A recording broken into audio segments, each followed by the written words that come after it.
টাকার অভাবে বিশ্ববিদ্যালয়ের পড়াশোনা বন্ধ হয়ে যাচ্ছিল। তখন গ্রামবাসী সিদ্ধান্ত নেন তার পড়াশোনার খরচ সবাই চাঁদা তুলে চালাবেন। যেই ভাবা সেই কাজ। গ্রামবাসী মিলে $70 এবং 76টি ডিম সংগ্রহ করে যুবকের হাতে তুলে দেন, যা বর্তমান সময়ের 80,000 টাকার সমান। এই টাকা দিয়ে বেইজিংয়ে একটি বিশ্ববিদ্যালয়ে ভর্তি হন ওই যুবক। এরপর আর তাকে পেছন ফিরে তাকাতে হয়নি। তিনি দেশের অন্যতম সফল ব্যবসায়ী হিসেবে নিজেকে প্রতিষ্ঠিত করেছেন। বলা হচ্ছে চীনের জিয়াংশু প্রদেশের সুকিয়ানের গুয়াংমিয়া গ্রামের বাসিন্দা রিচার্ড লিউ কিয়াংডং এর কথা।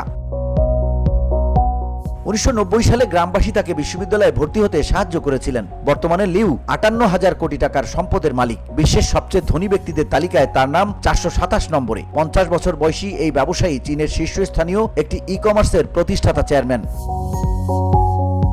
তবে লিউ প্রতিষ্ঠিত হওয়ার পরও গ্রামবাসীর সেই উপকারের কথা ভোলেননি। তিনি 2016 সালে সিদ্ধান্ত নেন গ্রামের যারা তাকে পড়াশোনার সুযোগ করে দিয়েছিলেন তাদের সেই ঋণ শোধ করবেন। ওই বছর থেকেই প্রতি বছর গ্রামের বয়স্ক প্রত্যেক ব্যক্তিকে 10,000 ইউয়ান করে দেন এই ধনকুবের, যা বাংলাদেশি মুদ্রায় প্রায় 1,40,000 টাকার সমান। ওই গ্রামে 1,400 পরিবার রয়েছে। প্রত্যেক পরিবারকে খাদ্য, পোশাক, চাকরি সহ নানা উপহার পাঠান লিউ। অর্থাৎ গ্রামের সবাইকে তিনি সুখে শান্তিতে বসবাস করার ব্যবস্থা করে দিয়েছেন। এখন এই গ্রামে আর কেউ অভাবগ্রস্ত নেই। চলতি বছরের জানুয়ারিতে লিউ নিজেই তার গ্রামে গিয়েছিলেন এবং গ্রামবাসীকে বিভিন্ন ধরনের উপহার তুলে দিয়েছেন। একজন গ্রামবাসী বলেন লিউ তাদের মনে রেখেছেন, এজন্য তারা লিউয়ের প্রতি কৃতজ্ঞ। অন্য একজন বলেন গ্রামে অনেক পরিবার রয়েছে, লিউয়ের অবদান গ্রামের মানুষ আগামী কয়েক দশক মনে রাখবে।